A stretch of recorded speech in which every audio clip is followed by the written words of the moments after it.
Hello everyone, and welcome to this week's Paint With Me Live. My name is Brittany Lewis. I'm a professional illustrator and graphic designer, and Sundays is the day that I work on my dream project, the Cosmic Gateways Tarot. And this Sunday, of course, we're jumping right back in with the Five of Cups from this project. Now, before we get into our live stream, before we get to running off at the mouth, be sure to do me a favor and hit the like button or subscribe if you have not already, because I do have a goal of reaching 1,000 subscribers. But hitting the like button lets me know and lets YouTube know that you like this kind of content and you like and appreciate live creation videos. So again, we're going to be jumping right back into the Five of Cups for this project. But before we do, again, there's some ways you can support me. One is to like the video, but also there are going to be some links and everything down in the description for how you can hire me for your project, how you can also own a piece of art for yourself through my shop. Hey, shout out to T and Lady. I'm so glad to see you here in the chat early. I'm running a little late. It's funny because my computer and the internet and everything was working just fine up until right before I started to stream, and then it wanted to cut up a little bit. So we're getting a little bit of a late start. We're gonna roll with it. So on Wednesdays, just in case you guys would like to join me live again, I do stream on Wednesdays for Bring Your Own Project, and we are working on a different card. So before we get into today's card, I want to show you guys the progress that I've made on the Five of Wands from this project. Now, where we left off last Wednesday, I believe we finished up the Himba man, which is the guy in the green skirt and shirt, and I started to work on the Ashanti man and his kente cloth. And so this week, Friday specifically, I worked on finishing up his cloth, and so I'm going to zoom in because I'm real proud. I love being able to create textiles. That's something I never really saw myself liking, in the past, liking to do and create waves and texture in cloth. But this is one of the aspects of this, as well as the skirt for the Himba man, but just the clothing that our characters is wearing, specifically this kente cloth. To me, it's so satisfying. It was so satisfying to do. My son asked me if it was hard. It wasn't necessarily hard, but it was definitely time consuming. T and Lady said maybe it's a time change. I know it's been. Listen, okay. I stayed up to watch to see what time it would actually change, and I was thinking it would jump from 12 to 2, but it jumped from 1 to 3. And it was just man, come on. I'm just glad it happens on a Saturday so we can get accustomed to it. But you know what? It might be the time change because it would technically be 2:45 right now. So it is what it is. But it was, I was like, come on, computer, please. So anyhow, I was working on the kente cloth for this character. I really, really liked the way that I worked through this. It did take me all day Friday to do. So I started off, I think, Thursday night and was adding some of the shapes. And so I was able to get the bottom quarter of his wrap completed in terms of the shapes and the textile lines and things like that. And then I spent Friday finishing everything up.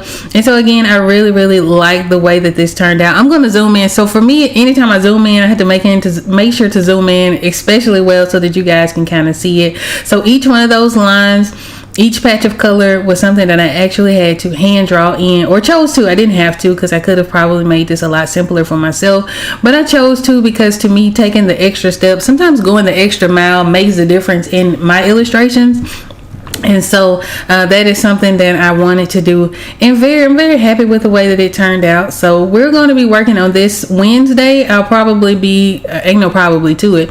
If I have not already, I will be working on the skin and the muscular muscles in his arm and sort of the cloth that he's pulling, so that we can just make our way around this particular illustration. So I'm really happy with the way that this is turning out. I still am on the fence about how I feel about the Cowboys clothing, especially now that I really enjoy the other two characters' clothes. So I'll probably, as I work my way back around, I'll definitely be sure to tighten some of that up, just so that I'll kind of sit in the same world. The other part of this illustration that I would really like to sort of enhance or maybe do over, I'm not really sure yet, is going to be the clouds in the background. T and Lady says it's really nice. Thank you so much, T and Lady. I was working. It took me all day Friday to finish up the cloth. But again, anytime I take the extra step, I told myself, I was like, I'm going to find a way to spend some time on the illustration. It can be the most simplest thing, but for whatever reason, I always find aspects of it that I like sort of put a lot of detail and work and time and things like that into. It's just a force of habit, I guess, at this point. But that's where we are. Now, when it comes to our 5 of Cups, which is the card that we're going to be working on today, I did work on this last week as well. So for it, I had some issues with the background in terms of putting in the perspective lines so that we know that the items are sitting on a shelf. The lines that I had in initially, I didn't like because it was conflicting with the lines of the floor. So I knew something was a little bit off, but I wasn't really sure what that was until I used perspective lines to put in the floor wood grain lines. And then once I got to the shelving and things like that, I was like, it was bothering me real bad. It was one of those things that I guess I could have left in, like the average person wouldn't notice, but there was something about it that was off to me. So I was able to fix that as well. Now, as I'm looking at this, it is slightly off balance in terms of like the tall items and the short items and the tall items and the short items. There are 2 short items next to 2 tall items. However, we are somewhat leading the eye from the corner all the way down to the spilled cups. So I was debating right before this stream whether or not I would move the fertility statue over and switch places with the orbs. I might just leave it as it is for now. I may not. I'm not really sure. We'll see how the picture continues to come together, how I feel about it, and then if I need to readjust and change some things, we definitely would. So anytime I'm going into these illustrations, I am going with a plan. I usually have a pretty solid plan, and for me, the sketch is where I sort of finalize those plans to a certain degree, right? But even though I have a pretty detailed sketch and I have things set in place where I want them to be, it does still change. So for instance, I'll turn on the sketch here so that you guys can kind of see it, and I'll make it a little bit darker. There are 2 vases or 2 vases or vases in the background behind the cups. When I initially drew those in, I had them placed in a specific space, but once I got the vases colored in and painted in and everything like that, I saw that it needed to be moved over, right? Same with the plates as well. I adjusted their placement so that it actually made sense to the actual scene. So in case of the fertility statue, same thing. I could probably move him over so that it makes more sense to the scene. However, with his placement, we can assume that maybe there's something else next to him. I'm not really sure, but being able to move and sort of guide the illustration where you feel like it should be moved and guided to is a power and a freedom that you have, even if you have a completely detailed sketch and you're ready to, like, you know, put all the details and everything's finished and finalized and thought through. With the sketches, they are certainly a very important part of this, because I'm not figuring so much out as I'm going, but you know, I still want to leave myself room for creativity, room for adjustments and things like that, because sometimes I could do something and didn't expect to do it, and it turns out to look, you know, real nice. All right, so where I left off with this particular illustration, I was actually working on of course the background with the shelving lines. I was also working on the floors. So we're going to pick back up with that. Doing floors, we'll start there, and then if I feel like I need to move around, because sometimes there is a little bit of a glitch when I stream, then we'll do that. But for the time being, we'll go ahead and work on the floors, and then we'll sort of move around this particular illustration. So I hope that you guys are doing well this week. I hope that y'all are having a very good week. This week has been, I've just been in the zone. Man, I've been in the zone trying to get all of these illustrations and things like that done, or just sort of aspects of the illustration, so we can move forward, because again, I do have a goal of reaching 15 completed cards this year, so like I can't piddle. You know what I mean? There are some other creative projects that I'll be working on, which I've mentioned that so far. I do have another acrylic marker video that I would like to do, so I expressed wanting to explore creating someone with a darker and richer skin tone, just so I can kind of see how I would approach it with the limit that I had with those 48 markers. So I'm going to be working on that. I know exactly who I'm going to be painting, so and it'll be another story time. It's funny because I can watch people do story times and things like that, and in my mind I'm like, dang, I hadn't really had that many interesting experiences, and then like a memory will be activated and I'll remember, oh yeah, that happened. You know, there might be a story to tell. So recently, PBS released a documentary on the jazz musician and composer Sun Ra, right?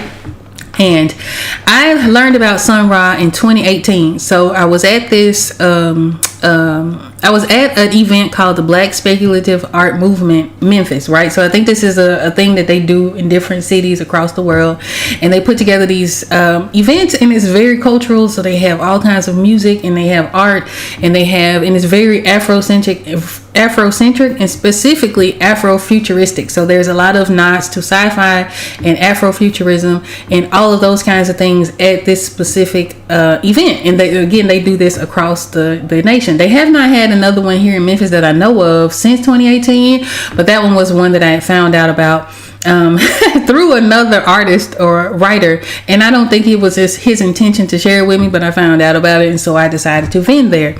So anyhow, we're downtown Memphis. And this was about a year or so after Dick Gregory had passed away. So this is important to the story. It's gonna sound random, but it all goes back to Sun Ra, right? So it was a year or so after Dick Gregory had passed away, and Dick Gregory was an activist and comedian, and also I think he did a lot of work with like your dietary things. He did some writing about adjusting your diet and all of that, right? So but around the time right before he passed, Dick Gregory was doing these interviews, and the guy that he was interviewing, he used to cuss his ass out. I'm talking about, he used to cuss that poor man out so bad, and I don't know if it was he was going to sit out or what was going on with Dick Gregory around the time, just right before he had passed away. And so every interview that you would see, and you could pull these interviews up because they're still on the internet, right around it, so it would have been about 2017 or so, right around his last few interviews, he used to cuss this poor man out so bad. So we're at this Black Speculative Art Movement, and I see a guy comes up to the table, and he's watching or admiring the art. We strike up a conversation, which of course happens at all kinds of events. I've met so many different kinds of people.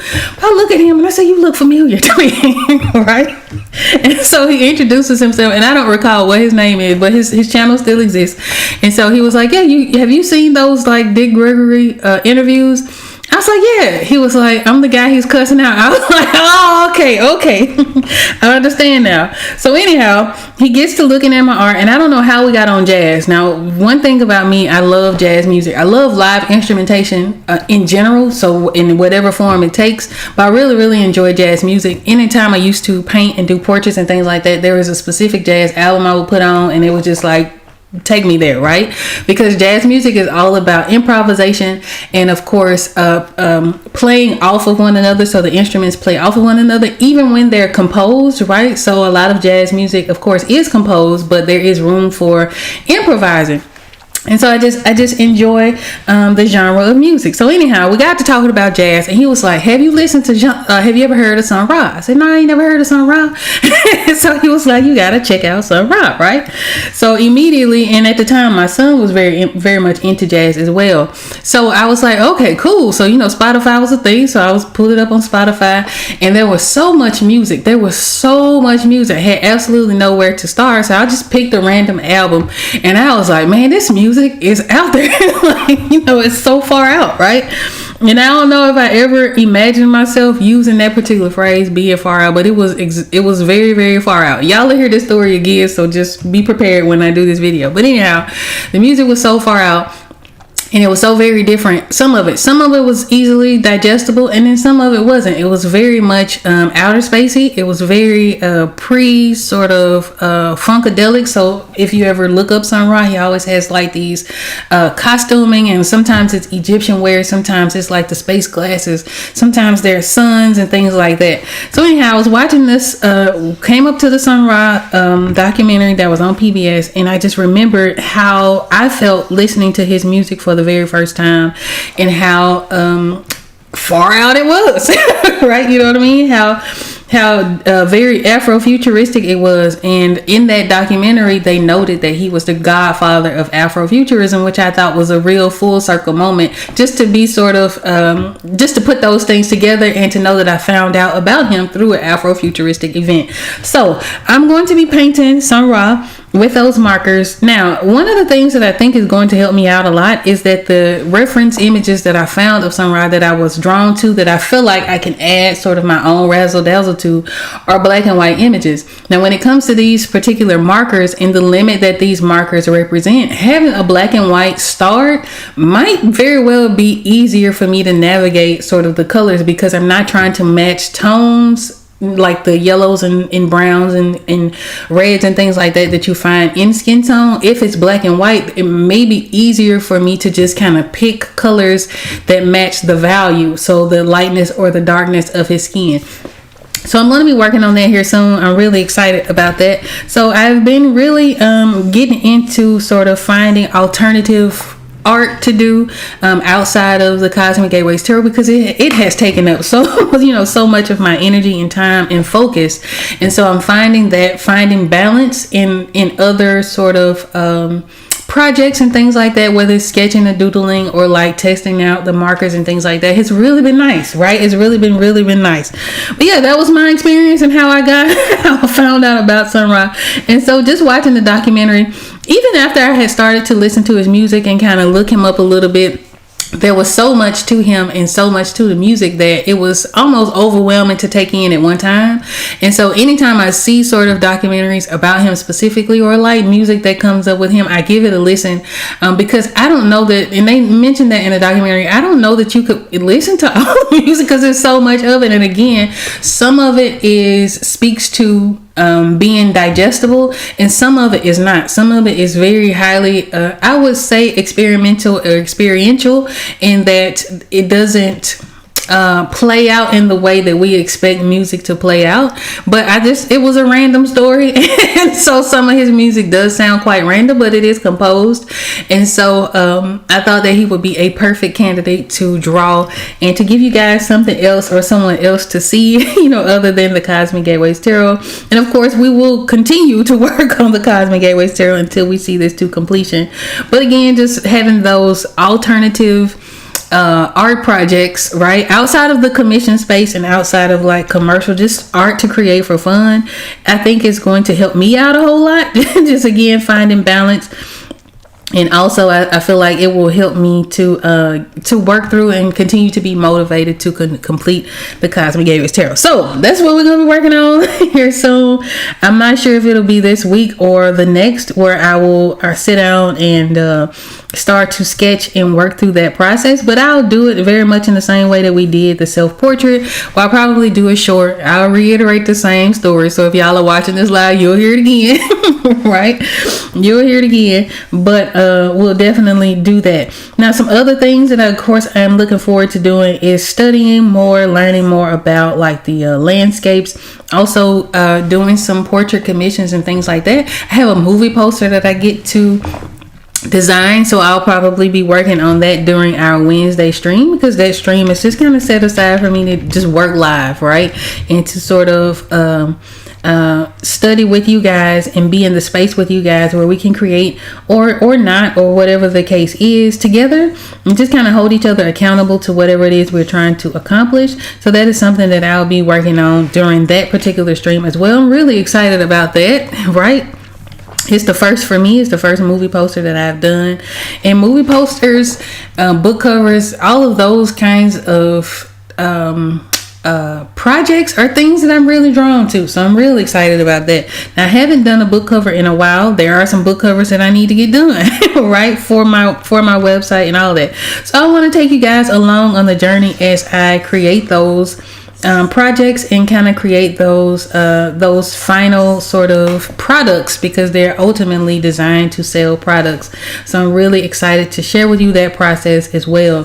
So recently I had gotten an email from one of you guys. I'm super excited about that. So anytime you want to email me and ask me art questions, or you want to just shoot the breeze with me, you're more than welcome to. I highly encourage it. But in that email, I got a really great question from one of our fellow viewers who is also an artist. And her question was, how has my relationship with art changed as I've gotten older? So I thought that was a really great question, especially coming around the time that I am sort of refocusing the balance of like how I create, right? What I create, what I spend time on and focus my energy on, and how I'm sort of finding balance in doing things for business versus I should say doing things just for pleasure. So I thought that was a really, really great question, and I would like to talk to you guys about that. So you guys have heard me sort of tell the story of how I came to working on the Cosmic Gateways Tarot, how I was sort of working on art that was intended for sale, right? And so a lot of it, even though it was stuff that I liked, right, and it was based on nostalgia, movies and shows and things like that, a lot of it was certainly geared towards a specific audience, specifically to sale, right? But during that specific period in my artistic career, I know that I had some existential like struggles with it, because for me, art is something that I feel compelled to do. Like I have to create, right? If it's not like literally art, I sew, I cook, I play and tinker with instruments and things like that. So for me, there's something in my brain that has to like create things, right? I have to be creative. Otherwise, to me, I don't know, it's just a really strange feeling. It's like I have to sort of get it out there. But before it got to a point where I was being very intentional about being self-expressive in my art, because this project is a testament to painting to express myself, painting sort of a self-portrait of myself, putting myself intentionally into art. Before then, much of it was me trying to figure out the purpose for my artwork, right? So when I went pro 2008, prior to that, I was just drawing. I would draw because, again, I felt compelled to draw. If I was bored, I was doodling. If I was sad, I was doodling in like high school and things like that. When I was 16, I had a art teacher who sort of introduced me to the idea of being an artist professionally, and specifically a graphic designer, which was why I got into graphic design in the first place as a career choice. But she sort of nurtured it in me. When I went off to college, it was like, okay, I know that I can paint, and I knew that that was a major that I could go into, studio arts and things like that, fine arts, painting, photography, and so on and so forth. I was like, let me do something that I don't know how to do. Let me study something I don't know how to do. So which was the graphic design, but also let me make sure that I take these classes that I like. I didn't stay in school long enough. I dropped out, I think, junior year. So I only had technically 1 year to finish to get my degree in design, and the classes were set up in a way where it was going to take me like 2.5 more years to complete, and I got a job in design before I got the degree, so I just went to the career route, right? But at the same time, I was also getting my first sort of portrait commissions, and that was always like a love of mine, right? Creating portraits and creating actual physical art pieces, as opposed to the design, which is more so geared towards communicating a message, to sell a thing generally, or to sort of, again, give off information. That is the purpose of graphic design, and it is a huge field. So it's not just logos, which is what I would get hired a lot to do on the side. I would get in, especially in my freelance career, do a lot of logos. But anytime you see a book cover, anytime you see a movie cover, anytime you see packaging design, I have a water bottle right here. Somebody had to design this, and someone had to decide where to place the logo and where to place the name of the company on the bottle. All of that goes into graphic design. Same with this sketchbook. Someone, even though this is a blank notebook, someone had to design that. This is a really old sketchbook. I think I bought this maybe 2016 or so. This is one of them 10-year-old art supplies I got. But someone had to design this ad for Starbucks to say, hey, come and sign up for our free Starbucks giveaway. And someone had to lay out all of the information and things like that. So all of that goes into graphic design, and it's everywhere, right? So it becomes a very useful skill and a useful profession to get into, or at least it was at a certain point. But my love had always been for portraits. Just to be straight and frank with you, I always loved painting people, right? But now, fast forward, I'm freelancing. So I did not know at the time that I had been working corporate and all of that. I was still doing work on the side, but I did not know where I could go as a freelancer. I just kind of allowed my clients to come to me, or I would again create work for specific audiences, namely those of comic book conventions and festivals, stuff that was easily digestible, right? So it would be things that would appeal to a much wider audience, as opposed to the things that I wanted to see. Okay, so my relationship with art at that time was, it's a business. You know what I mean? I'm getting the people who are paying me to do their portraits. I'm also creating things that I can sell, but in that selling, I started off doing exactly what I thought people wanted to see. So it would be Batman, it would be Superman, it would be Spider-Man, it would be, Itachi from Naruto, it would be anime stuff, it would be musicians, Bob Marley and Jimi Hendrix and all of these different people, because some part of me enjoyed that, right? Some part of me enjoyed the people that I was creating, but it was very much in the mind of, let me create art that sells, right? Now, on the one hand, that works. There are artists out there, and that's all that they do, right? They all only work in the pop culture arena. They do your movie posters. I've seen some Friday with Ice Cube and Chris Tucker. My husband got one of Bruce Lee and Bruce Leroy in the garage that he purchased from one such artist who appeals to that massive audience. But for me, because art was something that, again, I was composed to do, I was finding myself very conflicted between what I wanted to create, or like some sort of aspect of what I could create that was a way for me to express some opinion I may have had, and then what I thought would sell. So I had gone through like a whole mental thing, right?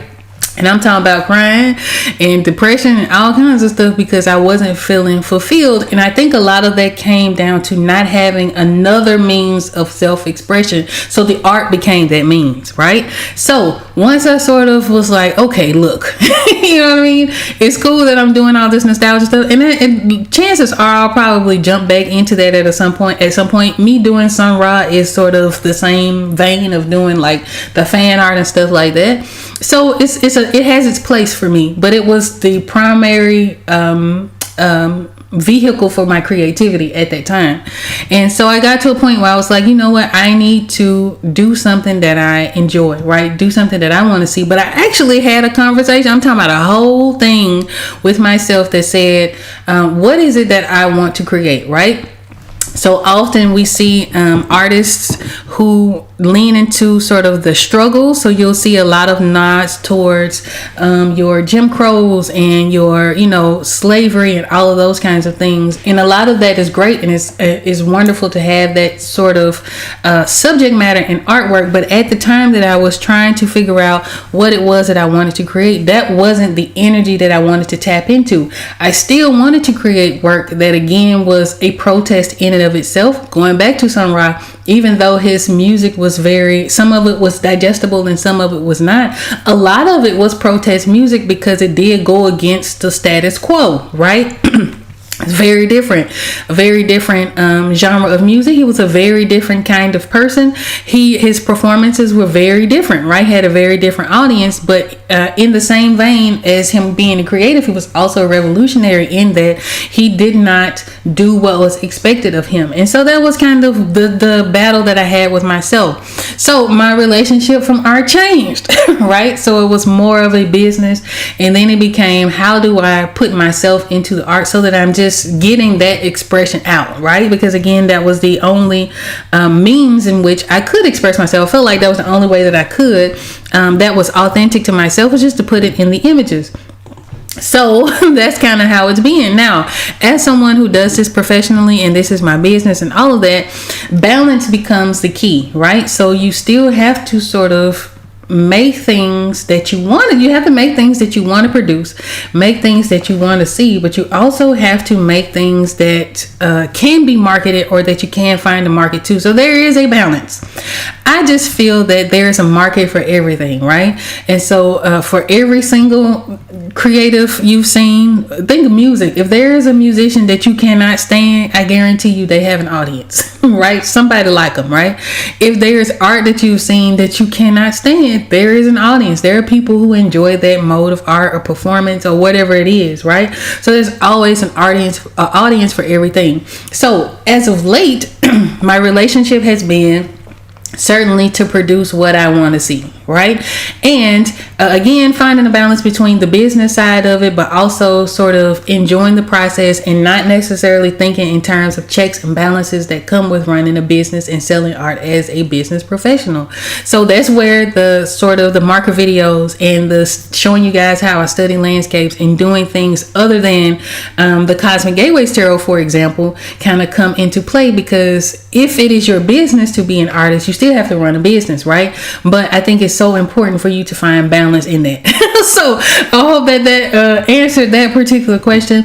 One of the things that I do know for sure is that your relationship and my relationship with art constantly changes, right? For me, it has changed in the last few weeks. It has changed from the last year or so, right? So one of the things that I love about being a professional and also providing a service for people is being able to see people utilize that service. So for instance, I always mention the food truck that I designed the logos and branding and stuff like that for, that's in Los Angeles. I love every time I see that guy come up across my feed and I'm seeing his food truck, right? Or I'm seeing his t-shirts, or I'm seeing people love his merchandise and all of that, and I know that I had a hand in it. So to me, it's a matter of just finding what you enjoy and leaning into that. And that goes across the board, whether that's artwork or whatever it is that you're into. If you're into HVAC and all of that, enjoy the process of working on people's air conditioners and heating systems and things like that. You kind of have to find the aspect of it that keeps you going, right? Now, I say that I am trying to find the balance between focusing my attention on the Cosmic Gateways Tarot and also sort of doing the things that I enjoy just to create, just for the sake of creating, with no pressure or anything like that. The positive, or it's a lot of it is positive, but one of the good things about working on a dream project is that I don't have anyone to answer to for it, right? So even though I am, making a statement of finding balance and all of that, most of it is just sort of finding balance in a different kind of artwork, right? So I can reach more of you guys who may not be into tarot, but who may appreciate portraits, or who may appreciate just learning new things and new skills and all of that. So that's kind of where that comes in, because this is a project I will honestly say I have not gotten tired of working on. Now, I do get into ruts sometime where I get stuck on ideas, not really sure how to move forward. I do have moments where I'm not sure, even though I can be as confident as I want to be about it, sometimes I find myself unsure that I am walking in the right direction. And that's where some of you guys always, it never fails. Anytime I have a moment where I'm questioning my purpose with this particular project, whether or not it is worth spending so many years on, I'll get a message from yet one of y'all. It's be like, hey, I just discovered your project. I ain't too late. I don't, how do I order? How do I purchase? Or when is it going to, even the ones that y'all to be fussing, talking about when it's going to come out. What's taking so long? All of that is motivation to me and inspiration to me to continue on this particular path, creating this specific project. But I just know that I need balance, right? So I need to be able to get to a point where I can create other things, so that when I finish creating and working on this project, there isn't such a huge void, right? So I think sometimes we can do things and work on things for so long that once they're done, you're like, I don't know what to do next. So if I am continually working on other projects, right, working on other modes of expression through my artwork, the idea is that once I finish with this, I won't feel so empty, right? Because that came across my mind too. I was like, I don't know what the heck I'm gonna do once this is done, because I've spent so many years on it, right? So if I kind of work towards that now, hopefully, in theory, I won't have that particular sort of conversation or that kind of headache and things like that. I always think about Kobe Bryant, who was so intense with his basketball. And now in my mind, I was like, man, if he don't, I hate to say this because now he's gone, but I was like, if he don't continue to play basketball, I don't know what he gonna do, but he found other things to do up till his passing. So same thing. I'm like, well, I gotta find that now, so that once I get done with this, because we're so close to being done, we have 36 cards left to do. If I finish 15, we'll have 21 next year. So I'm so close to being finished, and I know that this has taken up so much of my mental space and so much of my energy and time. I don't want to like finish it and then be like, what do I do now? All right.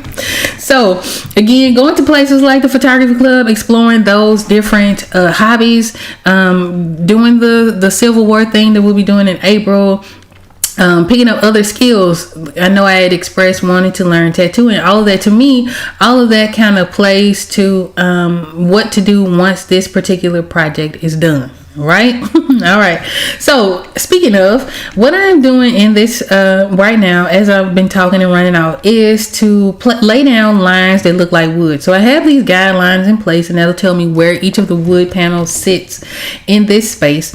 And I'm just kind of using my chalk brush, and y'all will hear me say I only really work with 3 brushes. Sometimes I'll go and work with like a specialty brush or something like that. But for the most part, I'm only really working with 3 brushes, and the chalk brush is one of those brushes.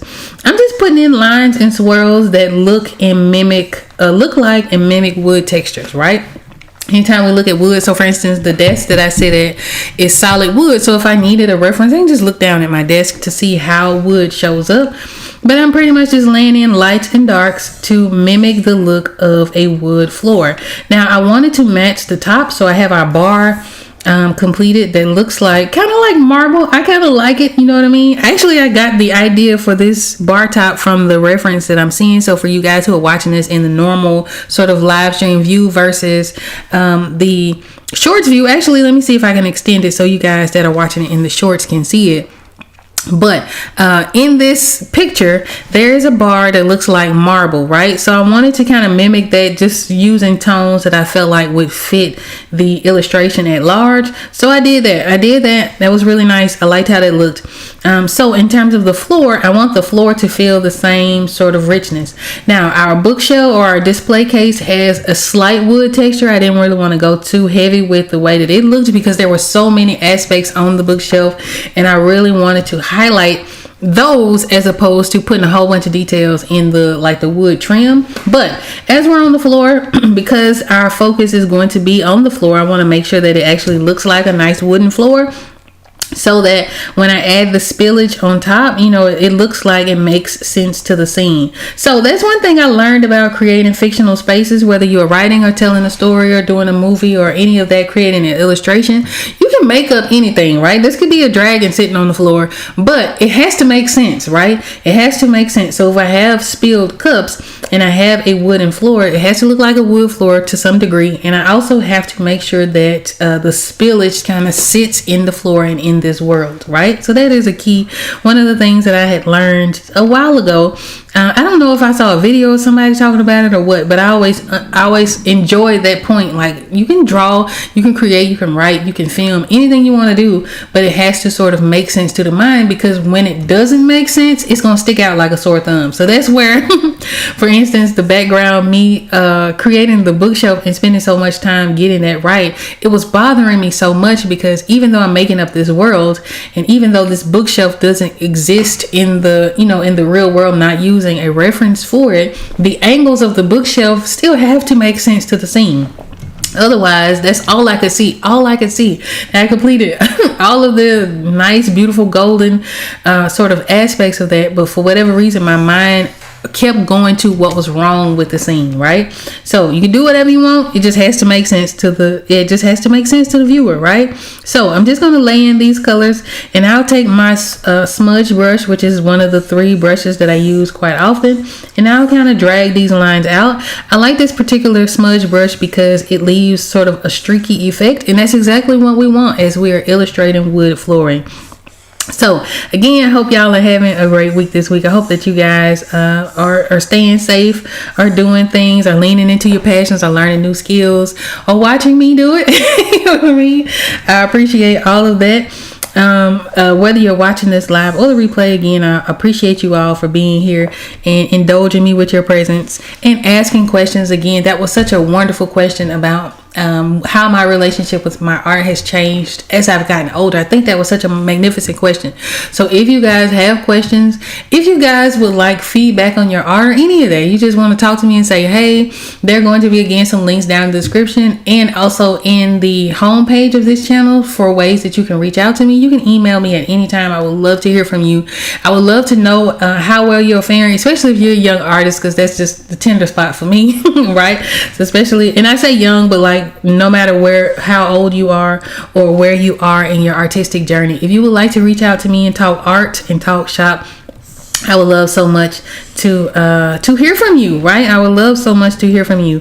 One thing that I find so inspiring is just, again, seeing people go for their dreams, seeing people dare to learn new skills and dare to learn from different people, because that's something that I myself do, right? So to me, I love to surround myself with people who are sort of moving upward in whatever they're doing, right? It doesn't necessarily have to be art. It could be restaurant, creating restaurants, or cooking, or starting new businesses, or whatever the case is. I have a special place in my heart for those kinds of people, because to me it is motivating. It is very inspiring. It is an opportunity to learn from someone who may have a different background and a different overall perspective. And so if you guys want to talk to me, please do that. Please contact me. I would love to hear from you. Now, again, if you like the art that I create, and if you want to own a piece for yourself, there are going to be some links and things like that in the description as well for you to learn how to do that and how you can reach me in that arena. I do commercial and non-commercial work. Now, I do talk about my love for creating portraits and things like that, and how with graphic design, it's not so much a love for graphic design. I don't know how to explain it. It is more a utility for me, because it is a skill that I have and have developed over the course of, how long has it been? Since 2008, so 16, 17 years, right? So it's been a minute, right, that I've been in the design space. I appreciate graphic design a lot. Now, I'm not one of those. I used to be the type of person who would go and I would study, especially when I was working in like the corporate setting. I was always up on the newest trends and the newest techniques and the newest technology and the newest programming and all of these things, right? Because it was something that I enjoyed a little bit more at the time, mostly because I was working in it primarily. But it is something that I'm glad to know how to do. So I will say that I love illustration, things like that. My business is structured in a way, or we're pivoting in a way where it'll allow me to do both things, right? So it'll allow me to exercise my expertise as a designer, and specifically, again, in the publishing space, whether it's a movie poster or books, things like that. That is where that shines. But I just have a love for drawing pictures. This is where I started. That is my foundation. And that is something that I love to share with you guys, right? So again, a lot of that self-expression for me is easier to express myself through the illustration and sort of the fine art than it is with the graphic design. It's not unheard of. It's just something that I don't publicize as much, just because I like to draw better. Right now, it's interesting that it's one thing to say that, it's important to say that, because not all graphic designers can draw. And not all illustrators can do graphic design. So if you are in the market for hiring someone, whether it's me or someone else, it is important to understand the aspects of your project. And generally, whoever you're hiring will be able to help you break that down. But it is important to note that not all people who illustrate and draw pictures are going to be able to successfully create you a logo. It's just how it is, right? Not everyone who can create you a logo are going to be able to create you a mascot in that logo. So mascot being, think Buc-ee's, if y'all have seen the Buc-ee's logo, or like Tony the Tiger, those are mascots. But those also can act as branding, or not branding, but as logos, right? Not everyone who does logos understand branding and how to set up branding and all of that, marketing, all that. So there are so many aspects to it. There's so many avenues to it. So if you are one of those types of people who may be starting a new project or starting a new business and are not sure yet how to go about hiring, what to look for, what to watch out for, there are going to be some videos on this particular channel that are titled Hire Like a Boss. I believe there are 3. I think there's 3 or 4. One that deals with budget, so why having a budget is important. Specifically, having realistic expectations of what your budget can get you, the type of service that it can get you. So I think that one deals with scarcity mindset as well as an abundant mindset, and just sort of breaking all of that down. There is going to be a video on this channel that deals with the red flags of what to look out for, right? Because I see a lot of this constantly and almost on a daily basis, where you'll have specifically authors, and I guess it's just kind of how my algorithm is tuned. I'll see a lot of authors who are on a specific budget, right? And in that, what they have access to are people who may not be the most professional, who may not have the best communication skills, And more often than not, they're getting sort of bamboozled with people who are creating AI works for them and passing it off of it as their own. But it's just what they can, it just kind of comes with a specific sort of budget. And so I have some information on that topic as well. So I am the type of person who works and collaborates with the people that I work with. So it's very important for me to, and a lot of the people that I've worked with in the past had never hired a graphic designer or an illustrator ever before. So my job then became setting expectations and sort of guiding the process so that in the event that they go to another designer or another illustrator, they'll know what to expect. Now with the advent of AI, there are some other, it's a slightly different thing, different questions that you have to ask as someone who is hiring a professional creative, just to prepare for that. So maybe that'll be a video that we work on as well, because I feel like I had written scripts for 6 or 7 episodes in that topic, and I think I ended up getting 3 or 4 of those done. So if that's something that you're interested in seeing, let me know. Right? I would love to know that as well. But otherwise, I'm really excited to share with you guys again some of the artistic things that I have brewing up. And again, if you are interested in hiring me for your project, or would just like to start that conversation, or you have questions about your own art practice and your own art business, or if you have questions about and just anything in general, just let me know. There's going to be some information again down in the description, and also in the home page, in the about me page of this channel. So I will really, really look forward to hearing from you guys. All right, now I'm gonna get back to this.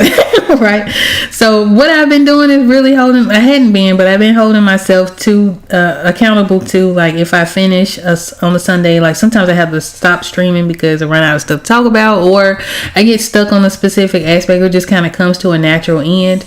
And the problem is I'll stop working on it all day, that'll be the end of it. But lately I have been again holding myself accountable and making sure that I actually do take advantage of my Sundays, just because life is there's always going to be other things to do, right? So I want to make sure that I take advantage of the time that I set aside to work on this project, which I'm really happy to do, which is how we've been able to get so much of this done. And also I feel like it's how I'm going to be able to get the next 13 cards completed by the end of the year. And so so I want to make sure that while we're here, other than running off at the mouth and doing all this talking, I go ahead and actually do what it is that I set out to do. So have you guys started to work on any dream projects? I would love to know about it. I know that you guys hear me talk a lot about that, working on the things that you may have wanted to do from whenever you started to want to, whether it was from being a kid or whether it was from this morning when you woke up, you just had an idea. I'm really curious to know if you guys have started to work on any interesting projects, any milestones you guys have had. I'd love to know about it. Now, again, for me, just finding that balance between spending so much of my time and energy on this particular project, and also just sort of navigating other interests and showing you guys other art, right, other than the tarot, because it just dawned on me. I was like, I don't know if everybody's into this. Again, kind of going back to making sure I'm sort of tailoring to a certain audience, but I think at this sort of in this stage in my life, it's not so much wanting to capture certain people, right? More about just balancing things out, just still doing things that I like and enjoy and just want to share with you guys, as opposed to doing art again that I think would sell and all of that. I'm at a point in my career where I'm not so interested in doing that. I just feel like there is an audience for everything. And I always tell you guys that there's an audience for everything. So don't worry so much about whether or not other people are going to like it. It's a matter of what do you like, right? What do you want to see? What story do you want to tell? What perspective have you not seen that you would be interested in exploring? And then exploring that. I feel like that is going to be the most fulfilling if you are passionate about whatever it is that you're doing, right?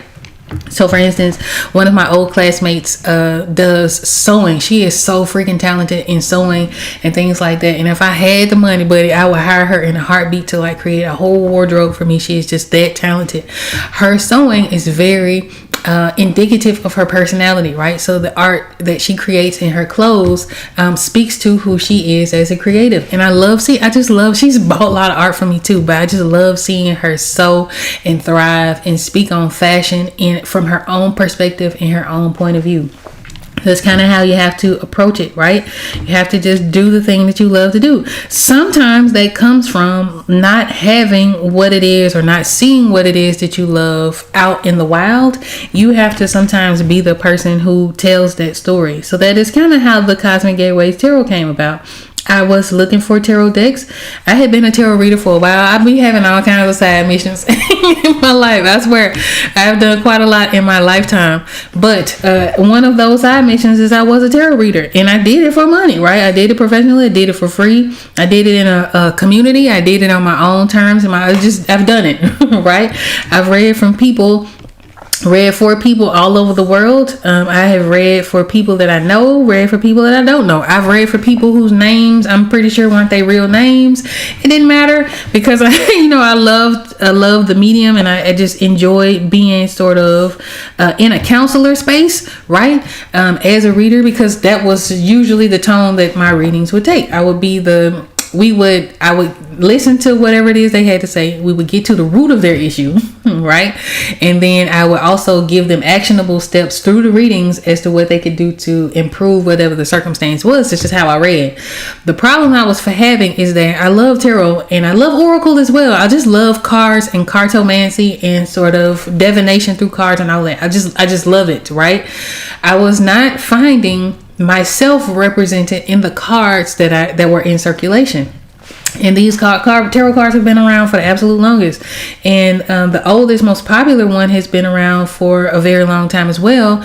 But I just was not able to see myself, right? For me, it was either if ever I saw anyone who looked like me in a deck, it was generally from the woe is me, we're struggling type of energy. And to me, when you're dealing with something and you're using it for your spiritual growth and that of others, I don't want to tap into that, right? Am I already there?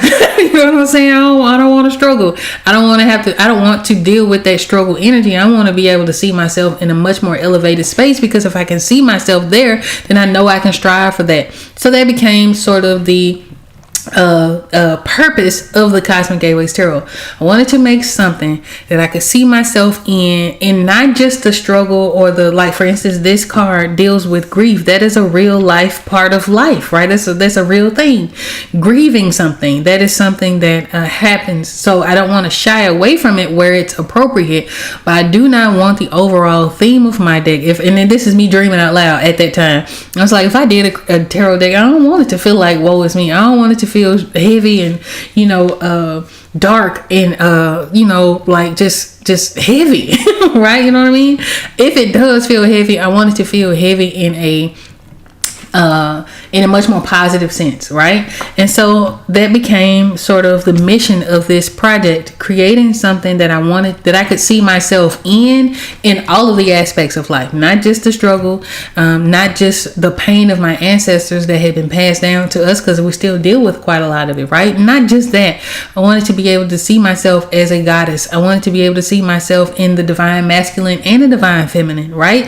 And so I just wanted to create something. Again, it's going back to sunrise. I swear to goodness, it's all full circle. It's having that Afrofuturistic moment. Now, I haven't pushed Afrofuturism in this deck as far as I probably could, but sort of my nod to that, my nod to science fiction, my nod to seeing myself in the future, to seeing you guys in the future, regardless of your racial background or any of that, seeing you guys in a positive and creative space is where I want to take this particular project. Now, again, because this is a dream project, there's really no pressure. I'm not having to do this for a company or a publisher or anything like that. So I don't have anyone to answer to, just myself, right? So this is my debut album, right? This is my debut album.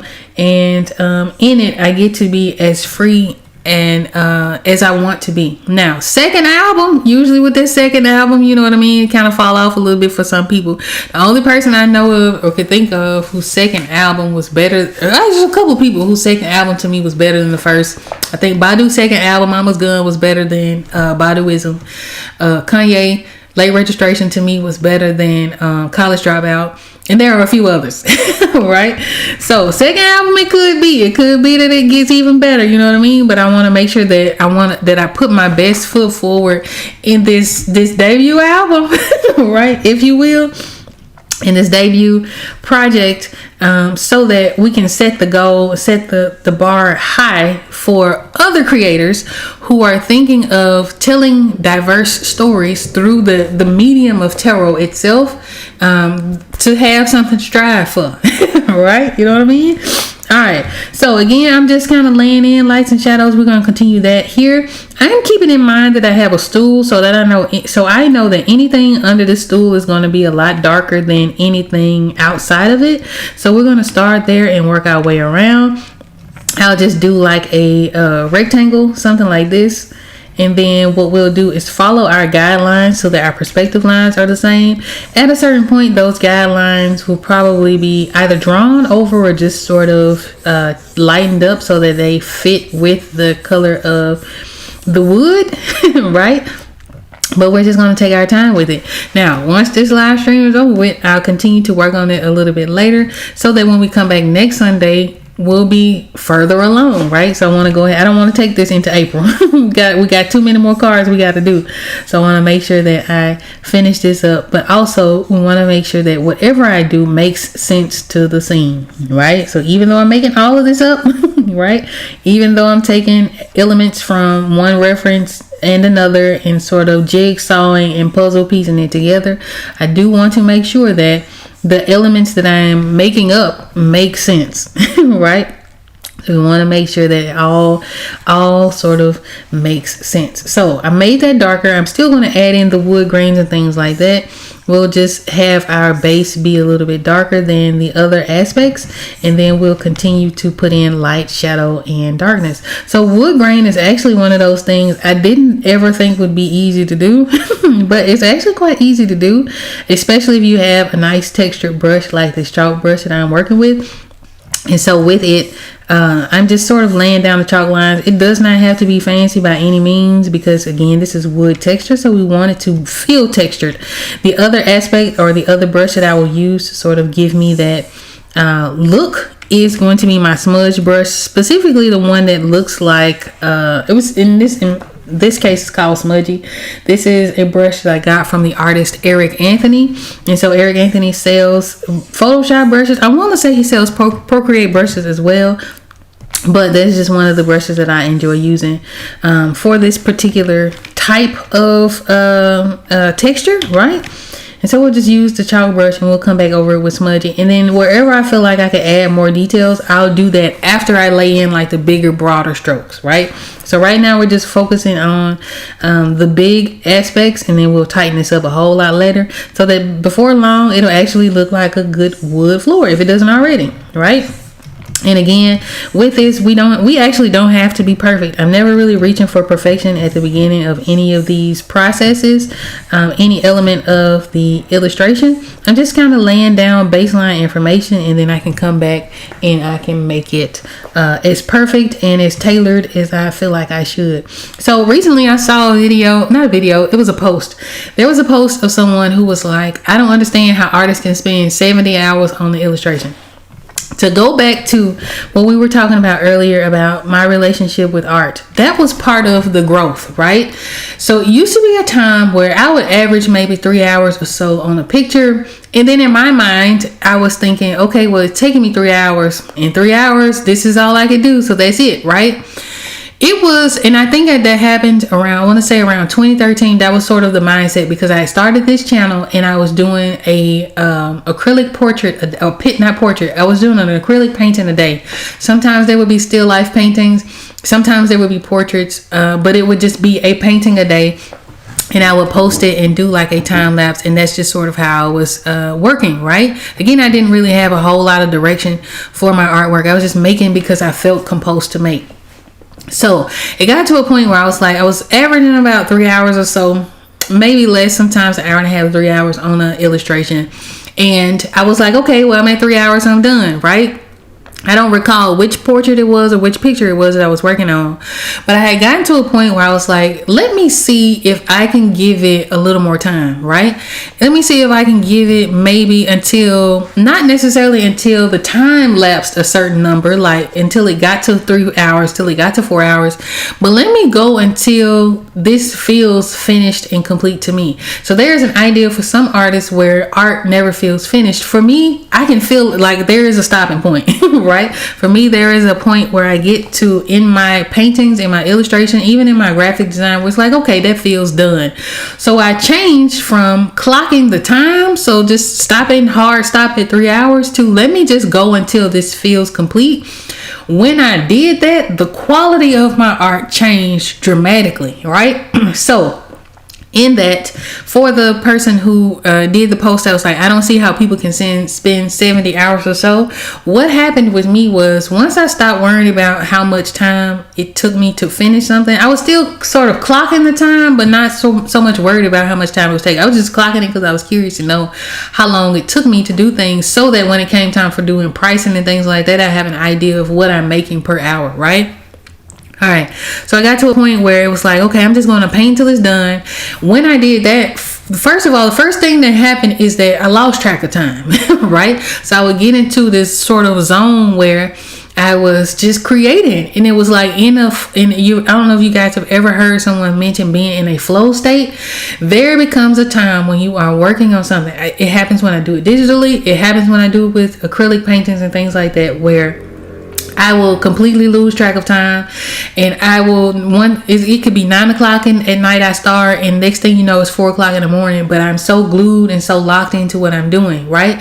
So in that, it is easy to go and spend 70 hours on an illustration if you are painting to your own satisfaction and not necessarily to the idea that I'm working 70 hours on a piece, right? So for instance, the last card that we completed was the 4 of Wands, which I started, I don't know, maybe in August of last year.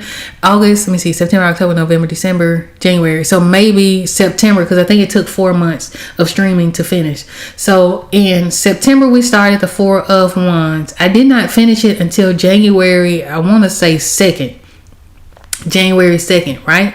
Now, I knew it was taking me a long time, right? I did, in that particular illustration, after a point, it was like, I'm ready for this to be done and over with. But the overarching feeling behind that card was that, man, I am enjoying putting this puzzle together, right? And so it gets to a point where you don't worry so much about how much time. I'm curious, of course, because I went and actually did clock the hours that I spent on that illustration, so I can tell y'all it took me 70 hours.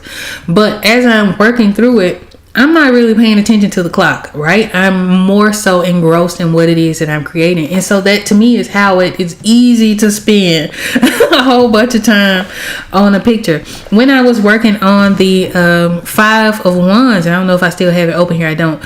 But when I was working on the kente cloth of the 5 of Wands, I went through the same thing. I worked on it for the entirety of all of Friday, right? Because I'm usually off on Saturdays. So I worked on it all of Friday. Got to a certain point where it was just me in the zone, right?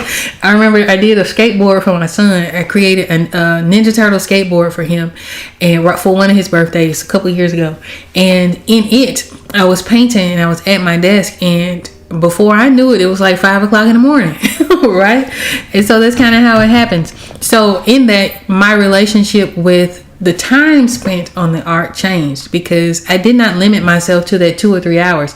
Even to this day, nowadays, I see a lot of younger artists, people who are much younger, who may be light years ahead of me in terms of their ability to capture likeness. They may work on a piece for a day and it looks like a masterpiece, right? Or it looks exactly like a photograph, or whatever the case is. Even in that, right? As someone who is getting older, I'm not old, right? But just kind of evolving and getting older as an artist, I can't sit and be like, oh dang, it only took them 3 hours to finish that whole portrait. Goodness gracious, it takes me 70 to finish mine. I don't have time or interest to compare myself in that way, because I know that it's easy for me to get lost in the creativity, because again, it is a compulsion for me. I have to create, right? I have to be able to make and do something, whatever it is, whether it's noise, you know what I mean, whether it's food, whether it's sewing as well, whether it is photography, whatever it is, I have to be creative in some sort of aspect of my life. And so in that, I don't even worry about the time. Right? Only time it really matters is when I have a deadline. Now, at that point, it's like, okay, let's wrap this up. So for instance, I've only missed maybe 2 deadlines that I can think of in my career. Usually I'm really good about giving myself way more time than I need. And the one that I can think of, it was a portrait that I actually did a painting for. It was the Bridgerton inspired portrait. There's a short video for it on this channel as well. In that, I was so in the zone painting them flowers that I missed my deadline. But because I am a professional, I was able to reach out to my client to say, hey, this is taking a little bit longer. I can foresee me taking maybe a couple more days on that. And you communicate those things and you move forward. So yeah, I saw that this week, and I just thought that was really interesting. And what I was really happy to see was that there were other artists who shared the same sentiment.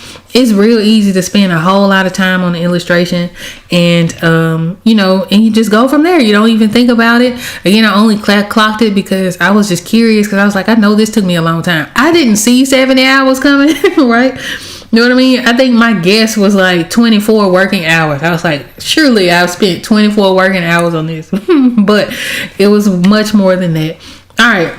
So again, we're back on this floor, right? Just going to continue to put in light and shadow. I may not finish this aspect of it on live because I don't want to talk y'all's ears off. But I guess that's what you're here for, right? To hear me run off at my mouth. But I am just going to lay in lines. Again, we're following the perspective lines that I laid in, following the guideline, and then we're going to put in light and shadow as we move across this floor. Now, we may add extra details where we want the eye to go, because as a artist, we are also visual storytellers. So in that respect, we do have the option and the freedom to sort of lead the eye and sort of guide the viewer wherever you want to guide them to. I was going to say manipulate, but that's not a good word, right? But you want to definitely guide the viewer to wherever it is that you're wanting their eye to go. I talked a lot about this when we were creating the Two of Swords, which is a live stream. So for you guys who are new here, may have missed those particular live streams, I want you guys to go check that out if you're interested in sort of learning how to guide the eye.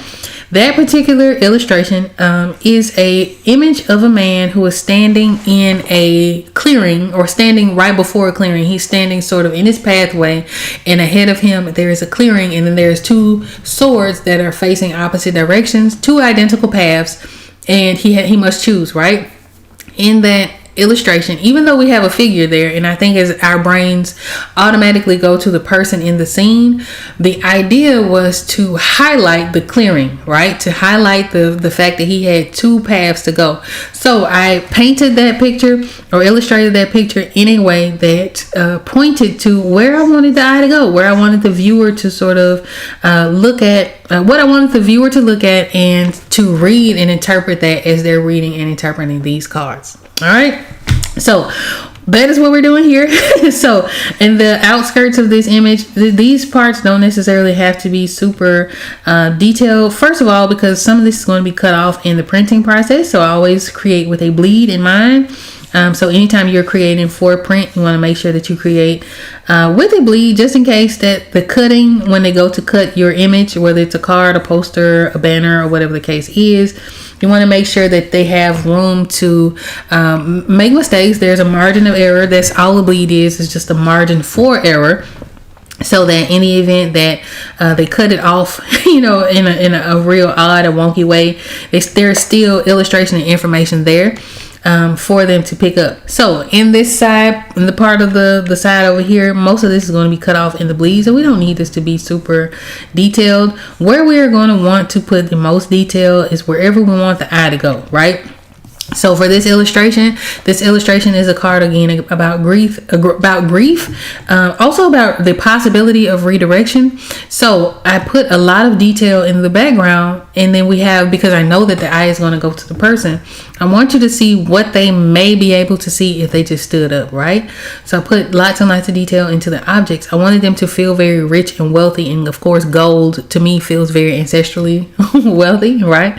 So I wanted to put all of those objects and give them lots of attention and lots of detail, lots of color, lots of range of value from dark to light, and wanted them to feel very special, so that when our main character is ready, she can just stand up and see what is available to her, right? She can see a different path. She can see, again, what's there for her to have access to once she kind of stands up out of the muck, because there's going to be a bit of a mess on the floor. So once she gets out of the mess, she'll have access to all of these riches. So we're at about an hour. Thank you so much for whoever is leaving that heart. I really appreciate that. We're out about an hour. I got the right half of the floors done. So what I'm going to do is call this a stream. I'm going to continue to work on this outside of our live. If you guys have any questions or anything like that, if there's something that you would like to see on this channel, let me know. I love answering you guys' questions. You can email me. You can DM me. I'm super slow about Facebook. I do have a Facebook page. I'm not very active there. I do post there whenever I post everywhere else, to send it to Facebook. So if you're messaging me on Facebook, I may be super slow at getting to it, but I will at some point get to it. But otherwise, Instagram, you can DM me at Instagram. You can DM me on Threads. You can email me. Again, my email is going to be listed in the about section of this channel. There are also going to be links to my website where you can also reach me through email there. There are going to be links for items, just in case you like my art and would like to own a piece of my art, or you would like to have something custom made for yourself or for your project, commercially or non-commercially. There are going to be some links for how you can reach me there. So without further ado, I hope you guys have a happy, creative, and prosperous week, whether you're watching this live or the replay. I really appreciate you for being there. And so until Wednesday, if you like a more chill, sort of work with me and chill type of live stream, join me Wednesday at 12:45 p.m. Central Standard Time, where we'll be working on a different aspect of this project. So I'd love to see you there. Until then, peace.